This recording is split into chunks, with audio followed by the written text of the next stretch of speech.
നിയോനറ്റോളജി പീഡിയാട്രിക്സിൻ്റെ ഒരു super speciality ബ്രാഞ്ചാണ്. ബേസിക്കലി നിയോനേറ്റൽ കെയർ എന്ന് പറഞ്ഞാൽ കെയർ ഫോർ ബേബീസ്, 28 ദിവസം പ്രായം വരെയുള്ള ബേബീസിന് കൊടുക്കുന്ന ആ ഒരു സെക്ടറിലുള്ള ബേബീസിനെയാണ് നിയോനേറ്റൽ കെയർ ഗ്രൂപ്പ് ബേബീസ് എന്ന് പറയുന്നത്. അപ്പോൾ അത് മാസം തികയാതെ പ്രസവിക്കുന്ന ബേബീസ് ആണെങ്കിൽ എന്നാണോ ഡെലിവറി ഡേറ്റ് പറഞ്ഞിരുന്നത് അവിടുന്ന് 28 ദിവസം വരെ ഉള്ള കെയറാണ് മെയിൻലി നിയോനറ്റോളജി എന്ന് പറഞ്ഞ ബ്രാഞ്ച്. അതിന് ശേഷം പോകുന്നത് പീഡിയാട്രിക്സും പീഡിയാട്രിക് ICU അല്ലെങ്കിൽ റെലവൻറ്റ് സ്പെഷ്യാലിറ്റീസിലോട്ടാണ് നമ്മൾ ആ കെയർ ട്രാൻസ്ഫർ ചെയ്ത് കൊടുക്കുന്നത്. നോർമലി 28 ദിവസം പ്രായം. അപ്പം ഒരു ജനറൽ ചോദ്യമാണ്, എന്തുകൊണ്ടാണ് 28 ദിവസം പ്രായത്തിന് ഒരു സൂപ്പർ സ്പെഷ്യാലിറ്റിയുടെ ആവശ്യമെന്ന് പറയുന്നത്. ഇതിലൊരു ചങ്ക് ഓഫ് ബേബീസ് വരുന്നത് ഈ മാസം തികയാതെ പ്രസവിക്കുന്ന ബേബീസാണ്. മെയിനായിട്ട് നമ്മളൊരു പ്രീ ടേം കെയർ എന്ന് പറയും. ബേബീസാണ് നിയോനറ്റോളജിയിൽ ഒരു ചങ്ക് അല്ലെങ്കിൽ ഒരു ബിഗ് ഗ്രൂപ്പ് ഓഫ് പേഷ്യൻസ് എന്ന് പറയുന്നത്. അല്ലാതെ മാസം തികഞ്ഞ് പ്രസവിക്കുന്ന ബേബീസിലും പ്രോബ്ലംസ് വരാം. ആ പ്രോബ്ലംസിൻ്റെയും ചികിത്സ സ്പെഷ്യലൈസ് ചെയ്ത് കൊടുക്കാൻ കഴിവുള്ള ഡോക്ടേഴ്സും ആ ഡിപ്പാർട്ട്മെൻറ്റുമാണ് നിയോനറ്റൽ സ്പെഷ്യലിസ്റ്റും നിയോനറ്റോളജി എന്ന് പറയുന്നത്.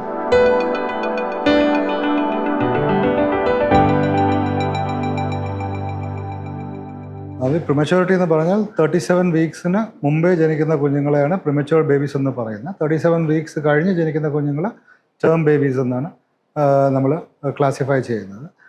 മാസം തികഞ്ഞ് പ്രസവിക്കുന്നതാണ് ഈ തേർഡ് ടേം എന്ന് പറയുന്നത്. 37 മുതൽ അങ്ങോട്ട് ബേബീസ് ആർ മെച്യൂർ ഇനഫ് എന്നാണ് അതിൻ്റെ ഒരു കാറ്റഗറൈസേഷൻ. അപ്പോൾ 37 വീക്സിന് താഴെ ജനിക്കുന്ന കുഞ്ഞുങ്ങൾക്ക് അതിൽ തന്നെ കാറ്റഗറി നമ്മൾ സ്പ്ലിറ്റ് ചെയ്തിട്ടുണ്ട്. ലേറ്റ് പ്രീ ടേം എന്ന് പറയുന്ന കാറ്റഗറിയാണ് 34 to 37 വീക്സ്. ഈ കുഞ്ഞുങ്ങളിൽ പ്രശ്നങ്ങൾ കുറവാണ്, പക്ഷെ എന്നാലും ലങ്സ് ബ്രീത്തിങ് പ്രോബ്ലംസ് വരാം, ടെമ്പറേച്ചർ മെയിൻ്റനൻസ് പ്രോബ്ലംസ് വരാം, ഒരു ഇൻഫെക്ഷൻ വരാനുള്ള സാധ്യത ഉണ്ട്. അപ്പോൾ ഇത് എല്ലാ ബേബീസിനും ചിലപ്പോൾ നമുക്ക് ഒബ്സർവേഷൻസ് വേണ്ടി വരത്തില്ല, അല്ലെങ്കിൽ അഡ്മിഷൻ ഇൻ NICU വേണ്ടി വരത്തില്ലെങ്കിലും ഈ കാറ്റഗറി ഓഫ് പേഷ്യൻസിലും നമുക്ക് ഒരു 10% ഓഫ് ബേബീസിൽ ശ്വാസം മുട്ട് വരാറുണ്ട്. അപ്പോൾ നമ്മൾ ഇവരെല്ലാം ഒബ്സർവേഷനിൽ നോക്കി എല്ലാം ഓക്കെ ആണെന്ന് നോക്കിയിട്ടാണ് മെറ്റേണൽ കെയറിനോട്ട് മദറിൻ്റെ കൂടെ നമ്മൾ ട്രാൻസ്ഫർ ഔട്ട് ചെയ്യുന്നത്. അപ്പം ഈ പറഞ്ഞ പ്രോബ്ലംസ് എല്ലാം ഈ പ്രീ ടേം ബേബീസിൽ വരാം. ഇത് ഓരോ ആഴ്ച കുറയും തോറും വരുന്ന പ്രശ്നങ്ങൾ ദാക്ഷിണ്യം കൂടും. ഓർ ഇൻറ്റൻസിറ്റി ഓഫ് പ്രോബ്ലംസ് എല്ലാ 1 വീക്ക് ഓരോ വീക്ക് താഴും തോറും ഇത് കൂടിക്കൊണ്ടിരിക്കും. ഫോർ ഇൻസ്റ്റൻസ് നൗ നമുക്ക് 22 വീക്സിന് മുകളിലോട്ടുള്ള ബേബീസിന് കെയർ കൊടുത്തു തുടങ്ങിയിട്ടുണ്ട്. UK 2019 മുതൽ 22 വീക്സിൽ ജനിക്കുന്ന കുഞ്ഞുങ്ങൾ എന്ന് വെച്ചാൽ 22 ആഴ്ച അഥവാ ഒരു 4-5 മാസം റേഞ്ചിൽ ജനിക്കുന്ന കുഞ്ഞുങ്ങൾക്കും ഇപ്പം നിയോനേറ്റൽ കെയർ കൊടുക്കാറുണ്ട്. അവർക്ക് ഒരുപാട് പ്രോബ്ലംസ് വരാം.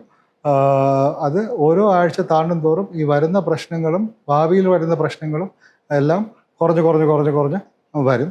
അപ്പം ഈ 30 to 34 വീക്സിൽ ജനിക്കുന്ന കുഞ്ഞുങ്ങൾക്ക് വരുന്ന പ്രോബ്ലംസ് അഗെയിൻ ഇൻഫെക്ഷൻ വരാം, റെസ്പിറേറ്ററി ഡിസ്ട്രെസ്, ഈ ശ്വാസം എടുക്കാനുള്ള ബുദ്ധിമുട്ട് ഉണ്ടാവാനുള്ള സാധ്യത ഹൈ ആണ്. ആൻഡ് ബ്ലഡ് പ്രഷർ ലോ ആവാനുള്ള സാധ്യത ഉണ്ട്. PDA എന്ന് പറഞ്ഞൊരു ഹാർട്ട് അസുഖമുണ്ട്. നോർമലി ബോഡിക്കകത്ത് ഒരു ചെറിയ ഒരു വെസൽ കാണും. ആ വെസലാണ് നമ്മൾ ലങ്സിനെ ബൈപ്പാസ് ചെയ്ത് അമ്മയുടെ വയറ്റിനകത്ത് ഉണ്ടാകുമ്പം കുഞ്ഞിന് ബ്ലഡ് ഫ്ലോ സർക്കുലേഷൻ നടക്കുന്നത്. അത് വെളിയിൽ വരുമ്പം ഈ ചെറിയ വെസൽ താനെ അടയണം. അത് മാസം തികഞ്ഞ് പ്രസവിക്കുന്ന കുഞ്ഞുങ്ങളാണെങ്കിൽ ഈ വെസൽ താനെ അടയും. അപ്പം ഈ വെസൽ പ്രീ ടേം ബേബീസിൽ തുറന്ന് നിൽക്കാനുള്ള സാധ്യത ഉണ്ട്. ഇതിനാണ് പേറ്റന്റ് ഡക്ടസ് ആർട്ടീരിയോസിസ് എന്ന് പറയുന്നത്. ഇത് നമ്മൾ പ്രീ ടേം കുഞ്ഞുങ്ങളിൽ കാണാനുള്ള സാധ്യത കൂടുതലാണ്. അപ്പം അത് പക്ഷേ ചികിത്സിക്കാൻ പറ്റുന്ന ഒരു കണ്ടീഷനാണ്. അപ്പോൾ കാർഡിയാക് പ്രോബ്ലംസ് എടുത്ത് നോക്കിക്കഴിഞ്ഞാൽ ലോ ബ്ലഡ് പ്രഷർ, ഈ PDA എന്ന് പറഞ്ഞ അസുഖം, പിന്നെ പൾമണറി വെസൽസ് അല്ലെങ്കിൽ ലങ്സിൻ്റെ ബ്ലഡ് വെസൽസിൽ പ്രഷർ ഹൈ ആവാനുള്ള സാധ്യത, ഇതെല്ലാം പ്രോബ്ലംസ് ആണ്.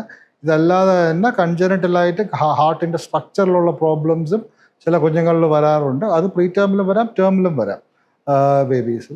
പ്രീ ടേമിൽ ഏറ്റവും കോമൺ ആയിട്ട് നമ്മൾ കാണുന്നത് ഫസ്റ്റ് ഇൻസ്റ്റൻസിൽ കാണുന്ന ലങ്സിൻ്റെ മെച്യൂരിറ്റി ഇല്ലായ്മ കാരണം വരുന്ന പ്രോബ്ലംസ് ആണ്. അപ്പം ഈ നോർമലി നമ്മൾ ലങ്സിൻ്റെ അകത്ത് സർഫാക്റ്റൻ്റ് എന്ന് പറഞ്ഞ ഒരു സംഭവം ബേബീസ് ഈ പ്രസവം അടുക്കാറാവും തോറും ബേബീസ് അമ്മയുടെ വയറ്റിൻ്റെ അകത്ത് ഇതിൻ്റെ പ്രൊഡക്ഷൻ ഇങ്ങനെ നടന്നുകൊണ്ടിരിക്കും. അപ്പോൾ നമ്മൾ നേരത്തെ പ്രസവിക്കുമ്പോൾ ആ സർഫാക്റ്റൻറ്റിൻ്റെ അളവ് വളരെ കുറവായിരിക്കും ലങ്സിൽ. ഈ സർഫാക്റ്റൻ്റ് ആണ് നമ്മുടെ ലങ്സിന്, ഈ ലങ്സ് ഒരു ബലൂൺ പോലെയാണ്. ഒരു ബലൂൺ നമ്മൾ ഈ ഓപ്പൺ ചെയ്യാൻ ആദ്യം കുറച്ച് പാടായിരിക്കും, പിന്നെ അങ്ങോട്ട് ഈസി ആയിട്ട് കുറച്ചൊന്ന് കാറ്റകത്ത് കയറുമ്പോൾ ഈസി ആയിട്ട് തുറക്കും. അപ്പോൾ ഇത് ഓപ്പൺ ചെയ്ത് വീണ്ടും അടയുമ്പോൾ തിരിച്ച് തുറക്കാൻ ഭയങ്കര പാടായിരിക്കും. അപ്പം ഇത് ഈ സർഫാക്റ്റൻ്റ് ഒരു സോപ്പ് സൊല്യൂഷൻ പോലെയാണ്. ഇതിൻ്റെ അകത്ത് ഇത് ലങ്സ് തുറക്കാനും അടയ്ക്കാനും മെയിനായിട്ട് തുറന്ന് വെച്ചേക്കാൻ ഹെൽപ്പ് ചെയ്യുന്ന ഒരു ദ്രാവകമാണ്. അപ്പോൾ അത് ബേബീസിൽ നേരത്തെ പ്രസവിക്കുന്ന കുഞ്ഞുങ്ങളിൽ ഇത് കുറവായിരിക്കും. അപ്പോൾ ഞങ്ങൾക്ക് ചില സമയത്ത് CPAP അല്ലെങ്കിൽ വെന്റിലേറ്റർ പ്ലസ് ഈ സർഫാക്റ്റൻ്റ് ഒക്കെ യൂസ് ചെയ്യേണ്ടി വരും. ഗുഡ് ന്യൂസ് ഇസ് ദാറ്റ് ഇതിനെല്ലാം ഇപ്പം most of the problems can be taken care of. എല്ലാത്തിനും നമുക്ക് ചികിത്സിച്ച് ശരിയാക്കാം എന്നേ ഉള്ളൂ. അത് പക്ഷേ ഇത് പ്രശ്നങ്ങൾ ഇൻറ്റൻസിറ്റിയും കോംപ്ലക്സിറ്റിയും ഓരോ ആഴ്ച കുറയും തോറും കൂടും. And survival rates of these babies also ഒരു 28 വീക്സിൽ ജനിക്കുന്ന കുഞ്ഞിന് ഓൾമോസ്റ്റ് 90% എബവ് സർവൈവലാണ്. വേറെ ഓരോ അതിനങ്ങോട്ട് താഴോട്ട് ജനിക്കുന്ന കുഞ്ഞുങ്ങൾ 27 വീക്സ് 20 വീക്സിൽ സർവൈവൽ റേറ്റ്സ് കുറഞ്ഞു വരും. പിന്നെ സർവൈവൽ റേറ്റ് ഒരു സ്റ്റാറ്റിസ്റ്റിക്കൽ നമ്പറാണ്. ഇപ്പം നമ്മൾ ഒരു 10 കുഞ്ഞുങ്ങൾ എന്ന് എടുത്തു കഴിഞ്ഞാൽ 100 കുഞ്ഞുങ്ങൾ ഉള്ളപ്പോൾ എത്ര കുഞ്ഞുങ്ങൾ സർവൈവ് ചെയ്യും, അല്ലെങ്കിൽ എത്ര കുഞ്ഞുങ്ങൾക്ക് ലോങ് ടേം പ്രോബ്ലംസ് വരാമെന്ന് പറഞ്ഞാലും നമുക്ക് 100% ആയിട്ട് നിങ്ങളെ കുഞ്ഞിന് പ്രശ്നം വരത്തില്ല, ഈ ഒരു 10 കുഞ്ഞുങ്ങൾ ഈ 3 കുഞ്ഞുങ്ങൾക്ക് പ്രശ്നം വരത്തുള്ളൂ എന്നുള്ളത് ഏത് കുഞ്ഞാണെന്ന് നമുക്ക് 100% ഒരു പാരൻറ്റിൻ്റെ അടുത്ത് നമുക്ക് പറയാനൊക്കത്തില്ല. സോ പ്രോബ്ലം ലിസ്റ്റ് ഔട്ട് ചെയ്യും നമ്മൾ. ജനറലി ഇപ്പം ഇൻ നിയോനാറ്റൽ യൂണിറ്റ്സ് ഡെലിവറി ഒരു ആൻറ്റിസിപ്പേറ്റ് ചെയ്യുകയാണ്. നമ്മളൊരു മാസം തികയാതെ പ്രസവിക്കുന്ന ഒരു ഡെലിവറി നടക്കും എന്ന് നമ്മൾ അറിഞ്ഞു കഴിഞ്ഞാൽ തന്നെ ഞങ്ങൾ പാരൻസിനെ വിളിച്ച് പാരൻസിനെ റിലേറ്റീവ്സിനെ വിളിച്ച് ഇരുത്തി ഡീറ്റെയിൽ ആയിട്ട് നമ്മൾ എക്സ്പ്ലെയിൻ ചെയ്ത് കൊടുക്കും. എന്തൊക്കെ പ്രോബ്ലംസ് വരാം, എത്ര നാൾ ചികിത്സ വേണ്ടി വരും, എങ്ങനെയൊക്കെ എന്തൊക്കെ സാധനങ്ങളായിരിക്കും നമ്മൾ ചികിത്സയ്ക്ക് യൂസ് ചെയ്യേണ്ടി വരുന്നത്, ഇതിൻ്റെ ഡീറ്റെയിൽസ് എല്ലാം നമ്മൾ പാരൻസിന് ഇൻഫോം ചെയ്യാറ് ഉണ്ട്. സോ പാരൻസിനും ഒരു മെൻ്റൽ പ്രിപ്പറേഷൻ അപ്പം വരും, ഇത് എന്തൊക്കെ ആയിരിക്കും ആൻറ്റിസിപ്പേറ്റ് ചെയ്യാൻ പറ്റുന്നുള്ള. അത് നമുക്ക് കുഞ്ഞിന് ചികിത്സ ചെയ്തുകൊണ്ടിരിക്കുമ്പോൾ പിന്നെ അത് നമ്മളെ ഹെൽപ്പും ചെയ്യും. നമുക്ക് പാരൻസുമായിട്ടൊരു കോൺവെർസേഷനും ബോണ്ടിങ്ങും ആസ് എ ഡോക്ടർ പാരൻറ്റ് റിലേഷനും കുറച്ചും കൂടെ ബെറ്റർ ആവും. സോ ആൻറ്റിനേറ്റൽ കൗൺസിലിംഗ് ഇപ്പോൾ ഒരു major part of neonatal care ആണ്. അപ്പോൾ അത് ഇത് പ്രീ ടേം ബേബീസിനും കെയറിന് മാത്രമല്ല, വേറെന്തോന്നെങ്കിലും പ്രശ്നമുണ്ടെങ്കിലും നമ്മൾ ഒബ്സ്റ്റെട്രീഷ്യൻസ് വിളിച്ച് അറിയിക്കാറുണ്ട്. ഞങ്ങൾ പാരൻസുമായിട്ട് ഇരിക്കാറുണ്ട്. മിക്ക സമയവും ഒബ്സ്റ്റെട്രീഷ്യനും നിയോനറ്റോളജിസ്റ്റും ചേർന്നാണ് പാരൻസുമായിട്ട് സംസാരിക്കാറ് ഉള്ളത് ഇപ്പം. സോ ഞാൻ നേരത്തെ പറഞ്ഞിരുന്ന പോലെ ലങ്സ് ഒരു മേജർ പ്രോബ്ലമാണ്. ഈ പറഞ്ഞ പോലെ the smaller the baby the more the problems. ആ പ്രോബ്ലംസിൻ്റെ ഇൻറ്റൻസിറ്റിയും കോംപ്ലക്സിറ്റിയും കൂടും. പിന്നെ ഹാർട്ടിലെ പ്രോബ്ലംസ് നേരത്തെ പറഞ്ഞതുപോലെ വരാം. ഗട്ടിൽ ഒരു infection around 4 weeks of life, necrotising enterocolitis എന്ന് പറയും, അത് ഇൻറ്റസ്റ്റൈൻസിൽ വരാനുള്ള സാധ്യത ഉണ്ട്. ഒരു നോർമലി ഒരു പാരൻറ്റ് എപ്പോഴും ചോദിക്കുന്നത് എൻ്റെ കുഞ്ഞിന് ഞാൻ എപ്പം ബ്രസ്റ്റ് മിൽക്ക് കൊടുക്കാൻ നോക്കും അല്ലെങ്കിൽ എപ്പം ഫീഡ് ചെയ്യാൻ നോക്കും എന്നാണ്. അപ്പോൾ ഒരു 34 വീക്സ് ആണ് റഫ്, 32 വീക്സ് ടു 34 വീക്സ്. പക്ഷെ 34 വീക്സ് ആണ് rough number where babies can suck and swallow. ഇത് പാല് നമ്മൾ സക്ക് ചെയ്യുകയും ചെയ്യണം, അത് സോളോ ചെയ്യുകയും ചെയ്യണം, അത് കോർഡിനേറ്റ് ചെയ്ത് ചെയ്യണം. അപ്പോൾ അത് ആ ഒരു മെച്യൂരിറ്റി വരുന്നത് തന്നെ അറൌണ്ട് 34 വീക്സ് ആണ്. സോ 34 വീക്സ് ആയിരിക്കും നമ്മൾ റഫ് ടൈം നമ്മൾ direct feeds, breast feeds try ചെയ്യിപ്പിക്കുന്നത്. ചില ബേബീസ് ചിലപ്പോൾ കുറച്ചും കൂടെ നേരത്തെ അതിൻ്റെ ഫീഡിങ് ക്യൂസ് കാണിക്കുകയാണെങ്കിൽ നമ്മൾ നേരത്തെ ട്രൈ ചെയ്ത് നോക്കും, ഒരു 3-4 ദിവസം 34 വീക്സ് ആവുന്ന 2-3 ഡേയ്സ് മുമ്പ്. അപ്പോൾ ജനറലി നമ്മൾ ബ്രസ്റ്റ് ഫീഡിങ് അറൌണ്ട് 34 വീക്സ് ആണ്, 33, 32 എന്നൊക്കെ പറയുമെങ്കിലും 34 വീക്സ് ആണ് ഒരു ജനറൽ സ്റ്റാൻഡേർഡ് ആയിട്ട് നമ്മൾ കുഞ്ഞുങ്ങൾ മെച്യൂരിറ്റി റെഡിയായി വരാം. ചില കുഞ്ഞുങ്ങൾ കുറച്ചും കൂടെ സമയം എടുക്കും. അപ്പോൾ ഇതെല്ലാം ഒരു ട്രയൽ ആൻഡ് എറർ മെത്തേഡാണ് when they can breast feed എന്നുള്ളത്. അതുവരെ ഞങ്ങൾ ഇനിഷ്യലി ഫീഡ് വളരെ സ്ലോ ആയിട്ടായിരിക്കും സ്റ്റാർട്ട് ചെയ്യുന്നത്, അത് ട്യൂബ് വഴിയായിരിക്കും പോകുന്നത്. എഗെയിൻ ഈ ഞാൻ നേരത്തെ പറഞ്ഞ ഗട്ടിൽ വരുന്ന അസുഖം പ്രിവെൻറ്റ് ചെയ്യാനുള്ള ഒരു മെത്തേഡ്, ഒന്ന് മുലപ്പാൽ യൂസ് ചെയ്യുക as soon as possible. And അത് ട്യൂബ് വഴി നമുക്കൊരു റഫ്ലി ഒരു 20 ml per kilo per day ആയിരിക്കും നമ്മൾ സ്റ്റാർട്ട് ചെയ്യുന്നത്. എന്നിട്ട് സ്ലോലി എവറി ഡേ ഒരു 20 ml per kilo വെച്ച് increase 20 to 30 depending on the ബേബിയുടെ വെയിറ്റും ഗസ്റ്റേഷണൽ ഏജും ഏത് ആഴ്ചയിലാണ് പ്രസവിക്കുന്നതനുസരിച്ച് പതുക്കെ കൂട്ടി കൊണ്ടുപോകും. പിന്നെ പ്രൊസീജിയർ വൈസ് ഈ ബേബീസിൽ നമുക്ക് ഒന്ന് വെന്റിലേറ്ററിൻ്റെ ആവശ്യം വന്നാൽ നമ്മൾ ഒരു ട്യൂബ് ലങ്സിലോട്ട് ഒരു ട്യൂബ് ഇട്ടിട്ടായിരിക്കും വെന്റിലേറ്റ് ചെയ്യുന്നത്. ഒരു ET ട്യൂബ് എന്ന് പറയും, എൻഡോട്രക്കിയൽ ട്യൂബ്. ആൻഡ് പിന്നെ നമ്മൾ സെൻട്രൽ ലൈൻസ് ഇടും. ഈ സാധാരണ IV ക്യാനിൽ അല്ലാതെ തന്നെ നമ്മൾ പൊക്കിൾ വഴി ഒരു ലൈൻ, ഒരു സെൻട്രൽ ലൈൻ എന്ന് പറയും, കുറച്ച് ഒരു വലിയ വെസലിലോട്ട് ഹാർട്ടിൻ്റെ അടുത്ത് കൊണ്ടുപോയി വെക്കത്തക്ക രീതിയിൽ അതിൽ കൂടെ കുറച്ച് കട്ടി കൂടിയ നമുക്ക് ഇപ്പം മരുന്നുകളോ അല്ലെങ്കിൽ TPN എന്ന് പറഞ്ഞ സംഭവങ്ങളോ കൊടുക്കണമെങ്കിൽ അത് യൂസ് ചെയ്യാൻ നോക്കും. അല്ലാതെ ആർട്ടീരിയൽ ലൈൻസ് പൊക്കിൾ വഴി തന്നെ, പൊക്കിളിൽ ആർട്ടറിയും ഉണ്ട്, അപ്പോൾ ആ ആർട്ടീരിയൽ ലൈനും ഇടും. അത് വെച്ച് നമ്മൾ blood pressure monitoring, invasive blood pressure monitoring എന്ന് പറയും, അത് കണ്ടിന്യൂസ് ആയിട്ട് ബ്ലഡ് പ്രഷർ മോണിറ്ററിങ് നമുക്ക് ചെയ്യാൻ നോക്കും. പ്ലസ് നമുക്ക് ഈസി ആയിട്ട് സാമ്പിളിങ്, ബ്ലഡ് സാമ്പിൾ എടുക്കാനും ആ ഒരു ലൈൻ വെച്ച് പറ്റും. അപ്പം ഇത് ആണ് മേജർ പ്രൊസീജിയേഴ്സ്. പിന്നെ ചില സമയത്ത് നമുക്ക് അഥവാ ശ്വാസകോശത്തിൻ്റെ പ്രശ്നങ്ങൾ, ചിലപ്പോൾ ന്യൂമോതൊറാക്സ് എന്ന് പറഞ്ഞ അസുഖങ്ങളുണ്ട്, അപ്പോൾ അതിന് ചിലപ്പോൾ ഡ്രെയിൻ ഇടേണ്ടി വരും. അതൊക്കെ എല്ലാ ബേബീസിനും വരാറില്ല, റെയർ ആയിട്ട് അത് ഉണ്ടാവാറുണ്ട്. അപ്പോൾ ആ പ്രൊസീജിയേഴ്സും നമ്മൾ നിയോനറ്റോളജിയിൽ കാണാറുണ്ട്.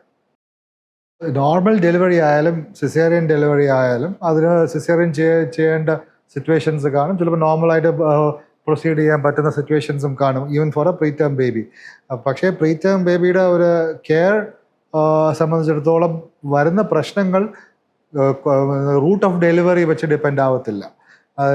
ഐദർ നോർമൽ ആയാലും സിസേറിയൻ ആയാലും ഇപ്പോൾ 28 ആഴ്ചയിൽ ജനിക്കുന്ന ഒരു കുഞ്ഞിന് ശ്വാസം മുട്ട് വരാം, ഈ നേരത്തെ പറഞ്ഞ പ്രശ്നങ്ങളെല്ലാം വരാനുള്ള സാധ്യത ഉണ്ട്. സോ യൂഷ്വലി വേറെ എന്തെങ്കിലും ആഡ് ഓൺ കോംപ്ലിക്കേഷൻസ് ഉണ്ടെങ്കിലാണ് സിസേറിയൻ എടുക്കലെങ്കിൽ അതിൻ്റേതായ പ്രോബ്ലം. ചിലപ്പം ഫീറ്റൽ സ്ട്രെസ് അല്ലെങ്കിൽ കുഞ്ഞിൻ്റെ സൈസ് കുറവാണെങ്കിൽ ഒരു മാസം തികഞ്ഞ് പ്രസവിക്കുന്ന അല്ലെങ്കിൽ മാസം തികയാതെ പ്രസവിക്കുന്ന ബേബിക്ക് 28 ആഴ്ചയിൽ ജനിക്കുന്ന കുഞ്ഞിന് ഇത്ര ഒരു സൈസ് എന്നുള്ളത് നമുക്കൊരു കണക്കുണ്ട്. ഒരു ആവറേജ് ആ ഒരു സൈസ് ബേബിക്ക് ഇത്ര ഒരു വെയിറ്റ് കാണുമെന്നുള്ളത്.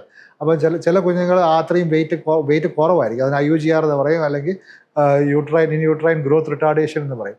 അപ്പം മാസം തികയാതെ പ്രസവിക്കുകയാണ്, എന്നാൽ ആ ഒരു ആഴ്ചയ്ക്കുള്ള വെയിറ്റിനേക്കാളും കുറവാണെങ്കിൽ പ്രോബ്ലംസ് ചിലപ്പം കുറച്ച് കൂടുതലാവും. വേറെ എന്തെങ്കിലും കാരണത്താലായിരിക്കും ഈ IUGR കൂടെ ചേർന്ന് വരുന്നത്. അപ്പം ഇതൊരു കോൺസ്റ്റലേഷനാണ്. ഇപ്പം ഞങ്ങളൊരു നിയോനേറ്റൽ യൂണിറ്റിൽ വർക്ക് ചെയ്യുമ്പം ചിലപ്പം 4 ബെഡ് കാണും, 4 ബെഡിലും 28 ആഴ്ചയിലുള്ള 4 കുഞ്ഞുങ്ങൾ കാണും. പക്ഷെ അവർ 4 പേർക്കും പോകുന്ന ചികിത്സ അല്ലെങ്കിൽ ഇൻറ്റൻസിറ്റിയും ആവശ്യം വരുന്ന ചികിത്സകളും എല്ലാം വേറെ വേറെ ആയിരിക്കും. അവർക്ക് കിട്ടിയ ഇപ്പം സർഫാക്റ്റൻ്റ് ആവശ്യമുണ്ടായിരുന്നോ, അല്ലെങ്കിൽ വെന്റിലേറ്ററിൻ്റെ ആവശ്യം വരുന്നുണ്ടോ, CPAP വെച്ച് മാത്രം നമുക്ക് ടേക്ക് കെയർ ചെയ്യാൻ നോക്കുമ്പോൾ എന്ന് നോക്കുമ്പം ഓരോ ബേബിക്കും ഓരോ ഇതായിരിക്കും, ഡിപ്പെൻഡിങ് ഓൺ ആൻറ്റിനേറ്റൽ കെയർ എങ്ങനെ ഉണ്ടായിരുന്നു, അവർ റെഗുലർ ഫോളോ അപ്പ് ഉണ്ടായിരുന്നോ, അവർക്ക് ആ ഒരു ടൈം കിട്ടിയോ. നമുക്ക് ആൻറ്റിനേറ്റലി സ്റ്റിറോയിഡ്സ് നമ്മൾ മദേഴ്സിന് കൊടുത്തു കഴിഞ്ഞാൽ ബേബീസിന് ലങ്സിന് മെച്യൂരിറ്റി വരാനുള്ള ഒരിതുണ്ട്. അപ്പോൾ നമുക്ക് വിത്തിൻ ഒരു ഡെലിവറിക്ക് മുമ്പേ അല്ലെങ്കിൽ up to 1 week before delivery നമുക്ക് സ്റ്റിറോയിഡ്സ്, ആൻറ്റിനേറ്റൽ സ്റ്റിറോയിഡ്സ് ഫോർ പ്രീടേമിൻ്റെ ലങ് മെച്യൂർ ആവാൻ വേണ്ടി കൊടുക്കുന്നൊരു മരുന്നാണ്. അത് നമ്മൾ കറക്റ്റായിട്ട് കൊടുത്തു കഴിഞ്ഞാൽ ചിലപ്പോൾ ചില ബേബീസിന് നമുക്ക് വെന്റിലേറ്ററിൻ്റെ ആവശ്യം വരുന്നുണ്ട്. വെറും CPAP വെച്ച് മാത്രം ചിലപ്പോൾ നമുക്ക് കെയർ കണ്ടിന്യൂ ചെയ്യാൻ പറ്റും. എന്നിട്ട് പെട്ടെന്ന് നമുക്ക് ആ ശ്വാസം മുട്ടും മാറും. വേറെ നമുക്ക് ഇതൊന്നും കിട്ടാതെ നല്ല സ്ട്രെസ്സുള്ള ബേബീസാണ് വരുന്നതെങ്കിൽ അവർക്ക് ചിലപ്പോൾ വെന്റിലേറ്ററിൻ്റെ ആവശ്യം വേണ്ടി വരും, സർഫാക്റ്റൻ്റെ ആവശ്യം വേണ്ടി വരും, കുറച്ച് നാൾ ചിലപ്പോൾ വെന്റിലേറ്ററിൽ കിടക്കേണ്ടി വരും. ഞാൻ പഠിക്കുന്ന കാലവും ഇന്നത്തെ കാലവും തമ്മിൽ ഒരുപാട് വ്യത്യാസം വന്നിട്ടുണ്ട്. നിയോനറ്റൽ കെയർ തന്നെ പണ്ടൊക്കെ ഞങ്ങളൊരു നിയോനറ്റോളജിസ്റ്റ് സംബന്ധിച്ചിടത്തോളം 28 ആഴ്ചയിൽ ജനിക്കുന്ന ഒരു കുഞ്ഞൊരു ചാലഞ്ചിങ് കേസായിരുന്നു. ഇക്കാലത്ത് നിയോനറ്റോളജിസ്റ്റ് എടുത്ത് നോക്കിക്കഴിഞ്ഞാൽ, അല്ലെങ്കിൽ ഇപ്പോഴത്തെ ട്രെയിനീസിനെ എടുത്ത് നോക്കി തന്നെ കഴിഞ്ഞാൽ തന്നെ 28 ആഴ്ചയിൽ ജനിക്കുന്ന കുഞ്ഞ് വളരെ അത്രയ്ക്കൊരു ബുദ്ധിമുട്ട് ഒരു നിയോനറ്റോളജിയെ സംബന്ധിച്ചിടത്തോളം ഉണ്ടാക്കാറില്ല. നമുക്കിപ്പോൾ ഒരു ചാലഞ്ചിങ് എന്ന് പറഞ്ഞാൽ 22, 23, 24 ആഴ്ചയിൽ ജനിക്കുന്ന കുഞ്ഞുങ്ങളാണ് ഒരു ഹെവിലി ചാലഞ്ചിങ് ആയിട്ട് പറയുന്ന ഒരു പ്രീടേം റേഞ്ച് ഓഫ് പോപ്പുലേഷൻ വരുന്നത്. ഇപ്പോഴും ഇന്ത്യയിൽ ഇപ്പോഴും നമ്മൾ ഒരു 25 to 27 വീക്സാണ് റെഗുലറായിട്ട് നമ്മൾ എടുക്കാറുള്ളത്. ബട്ട് അതിൽ നിന്നും താഴോട്ട് സ്പെഷ്യലൈസ്ഡ് യൂണിറ്റ്സ് ഇപ്പോൾ എടുക്കുന്നുണ്ട്. ഫോറിൻ കൺട്രീസിൽ, ഫോർ ഇൻസ്റ്റൻസ് ജപ്പാനിൽ വർഷങ്ങളായിട്ട് 22 വീക്കേഴ്സിൻ്റെ ചികിത്സ നടത്തുന്നുണ്ട്. US ഇപ്പം കുറച്ച് വർഷമായിട്ട് ചെയ്യുന്നുണ്ട്. UK 2019 മുതൽ 23 വീക്സ് വരെ ആയിരുന്നു നമ്മൾ ചികിത്സ കൊടുത്തുകൊണ്ടിരുന്നത്. അതിപ്പോൾ UK ഇപ്പം 22 വീക്സ് പോലും എടുക്കുന്നുണ്ട്. അപ്പം ആ ഒരു എക്സ്പെർട്ടൈസും കെയറും ഈ ബേബീസിൽ കൊടുക്കുന്നത് എക്സ്പീരിയൻസും കൂടി വരും തോറും ഇവരെ സർവൈവൽ റേറ്റ്സ് ആയാലും ഇവർ ഭാവിയിലെ പ്രോബ്ലംസ് വരുന്നതായാലും എല്ലാം കുറഞ്ഞ് വന്നുകൊണ്ടിരിക്കുകയാണ്.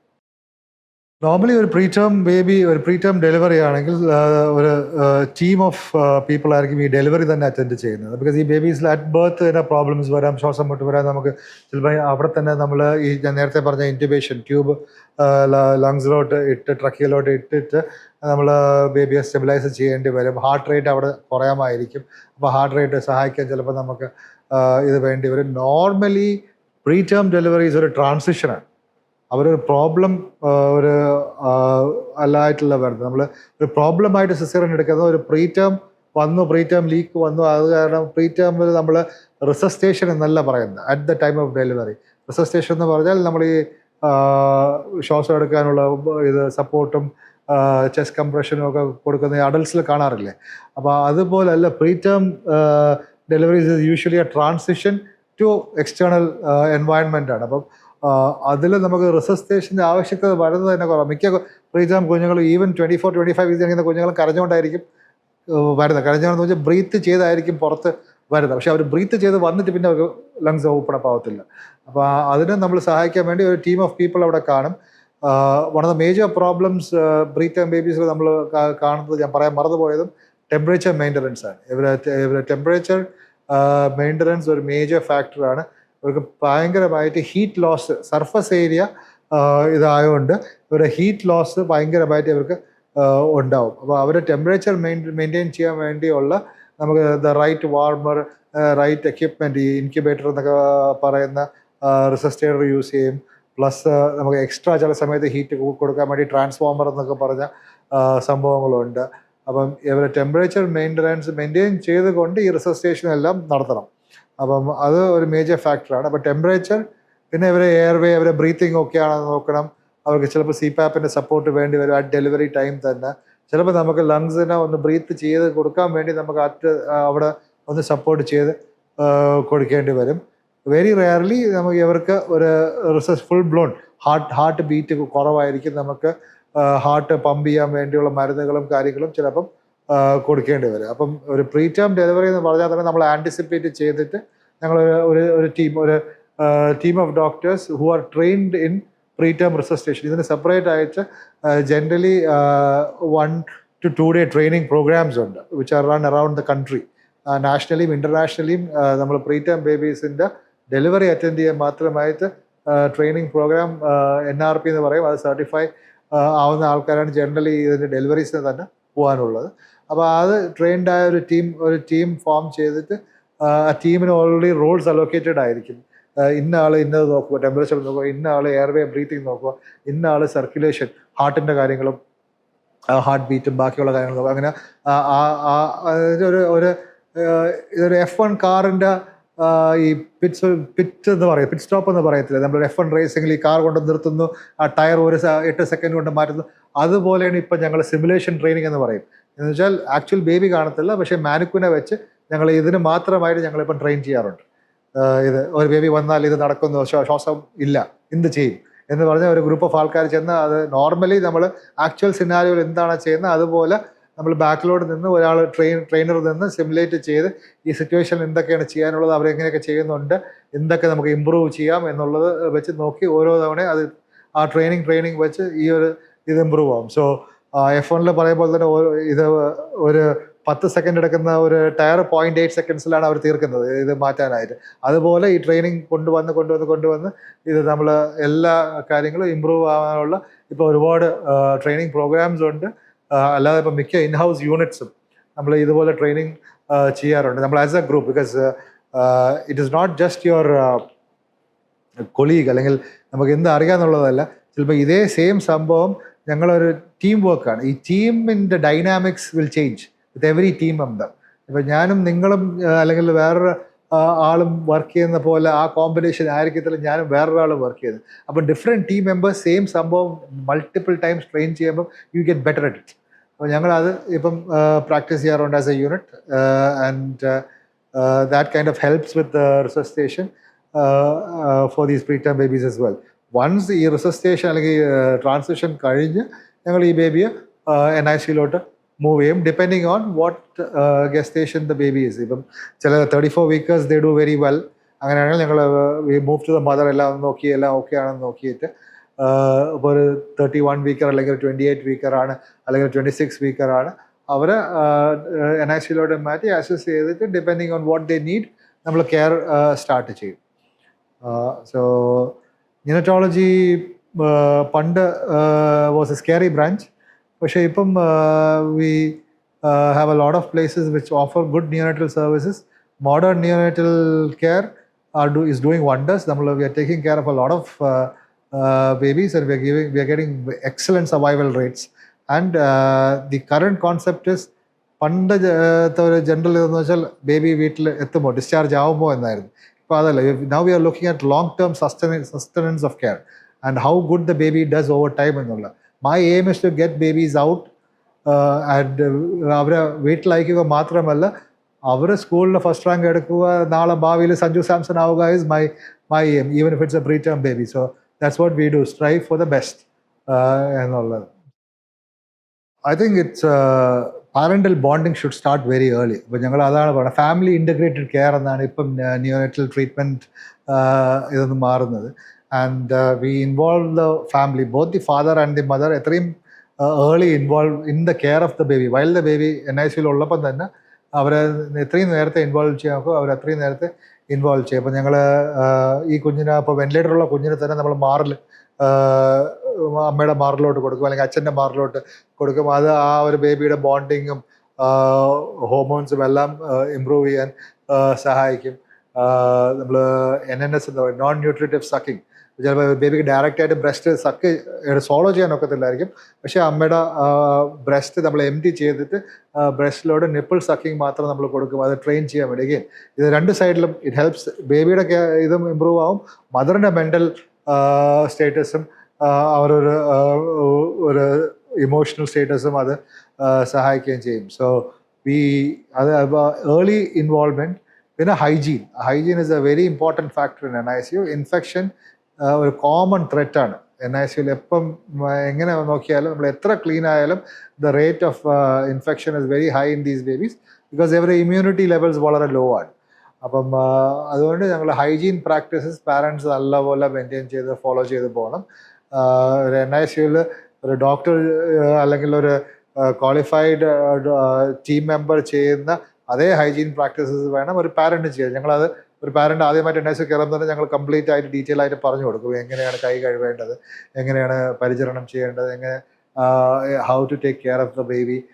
നമ്മൾ bare below the elbow, watch ഊരണം, ജ്വല്ലറി ഊരണം, എപ്പോഴും ഈ ഒരു എൽബോയുടെ താഴോട്ട് മൊത്തം കൈ കഴുകിയിട്ട് കൈ നല്ലപോലെ ഒരു പ്രോപ്പർ 20 സെക്കൻഡ് വാഷ് ഉണ്ട്. ആ വാഷിൻ്റെ കംപ്ലീറ്റ് ഡീറ്റെയിൽസും നമ്മൾ ഇവർക്ക് എക്സ്പ്ലെയിൻ ചെയ്ത് കൊടുക്കും.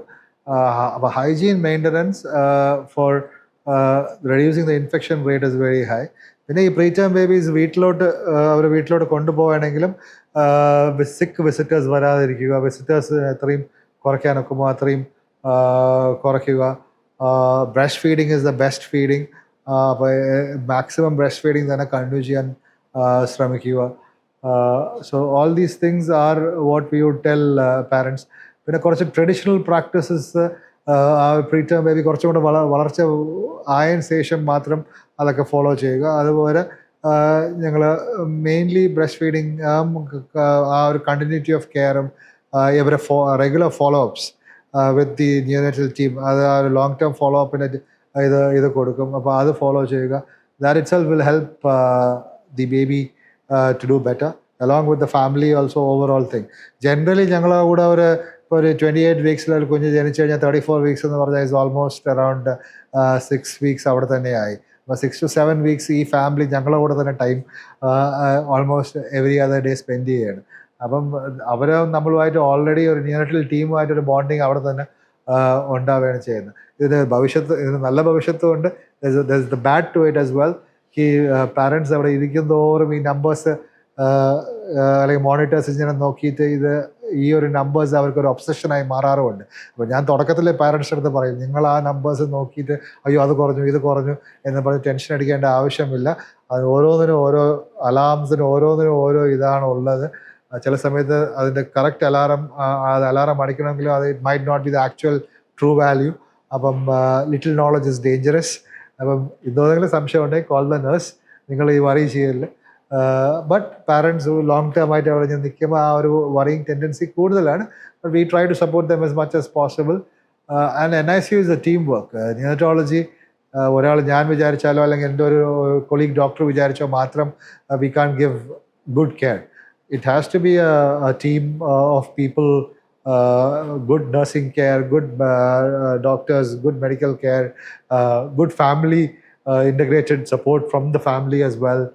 ഇതെല്ലാം കൂടെ ഒരുമിച്ച് വന്നാൽ മാത്രമേ we can give optimal care for these babies, which is happening now. So that's a good fact about the ongoing neonatal advancement and care nowadays.